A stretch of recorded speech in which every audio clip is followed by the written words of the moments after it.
Work out for me, work out for me.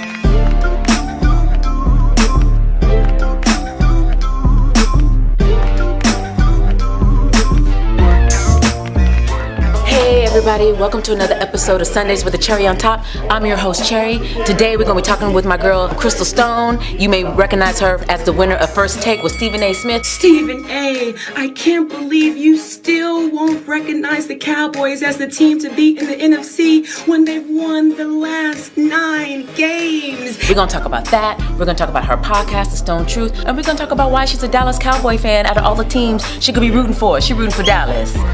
Stay tuned.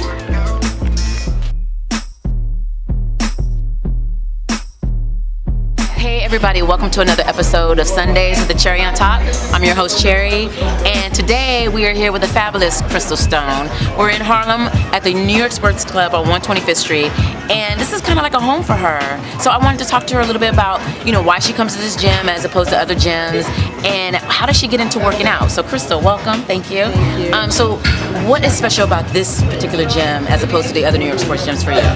One, it's close to my home, and two, there's a real family atmosphere here. So I know a lot of people here, a lot of regulars, the managers that work here, the staff, like a lot of the patrons, and we've developed like a family atmosphere. We check on each other if we haven't seen each other in a while.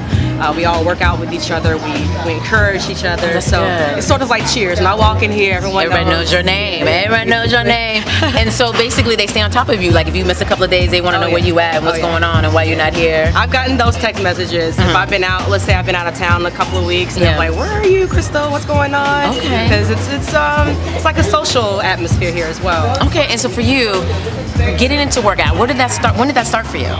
I would say I've always been physically active in sports, but I sort of made a change in 2003 or 4. I stepped on the scale and I was the heaviest I've ever been in my entire life. Okay.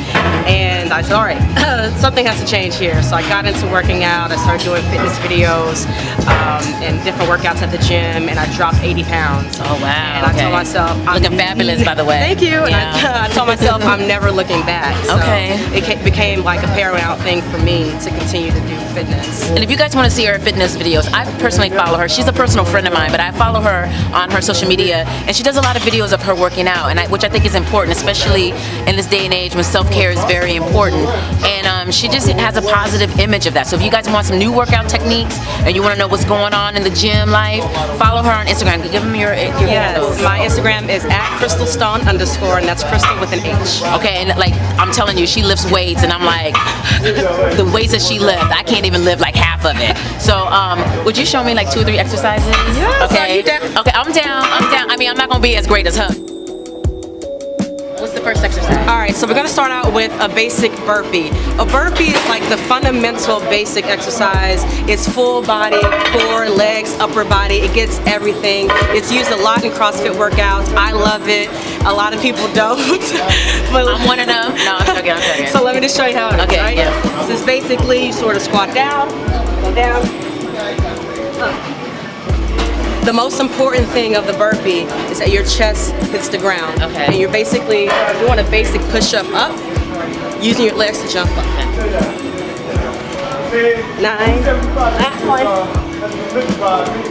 10. Woo, nice job! I gotta catch my breath.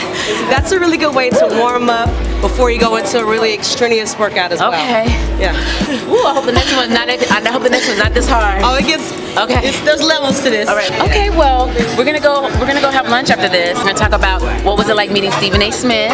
We're gonna talk about her podcast, The Stone Truth. We're gonna get more personal with Chrystal. So we'll see you there. See you at lunch. Bye.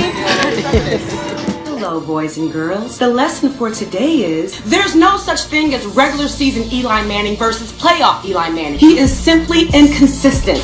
Yes, he's won 2 Super Bowls, but those other playoff appearances knocked out the first round. He is the accident waiting to happen. He's led the league in turnovers since 2012. Stop lying to the kids, Max. Santa Claus ain't real, neither is a tooth fairy, and there's no such thing as playoff Eli Manning.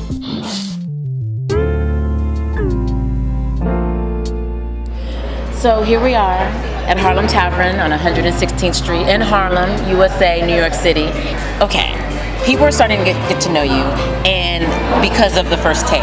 So tell me, what was that like, meeting Stephen A. Smith? How did you even get into the contest, and what was it like winning? And just talk about that for a minute. So, I had no aspirations as far as sports media is concerned. My background is in acting, but I love sports. Yeah. And I watch First Take on ESPN on a regular basis. And I was just happened to be watching, and they announced this contest called First Take Your Take, where the viewers can submit videos and sort of go at Stephen A. Smith and the other host, Max Kellerman. And I decided, I think I should do that. I think I might be pretty good at that. Talking about droughts, we're not the only team having a drought. Oh, you're just like everybody else now. Your team, your Steelers had a 26-year drought. What were you doing this year? Were you in the streets crying, tearing your hair out? You know what he did? He claimed another team. Yeah, exactly. Yeah. Became a Packers. You know what the Cowboys could use? Playoff Eli. Oh my gosh, no! There you go.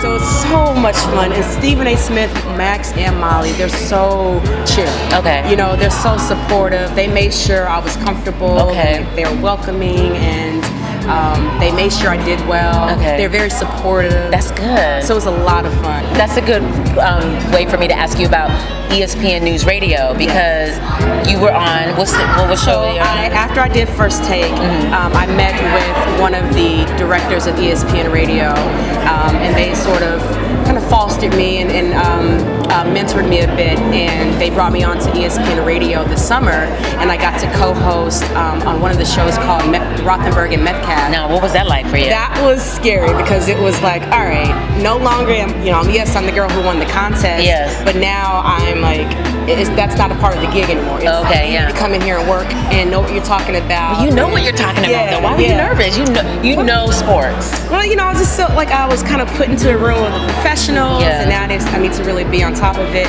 and that was a lot of fun. With ESPN Radio, that particular show, we talked about the sports news of the week, so I had to be on top of everything all week. I didn't know what the topics were going to be until a day before, and I had to focus on what was going on, make sure I had an opinion about everything. That's the most important thing that ESPN Radio appreciates, that you have an opinion about everything. So I had to make sure, and that's easy for me. I'm very opinionated. Yeah, she is. Is everyone in here Eagles fan?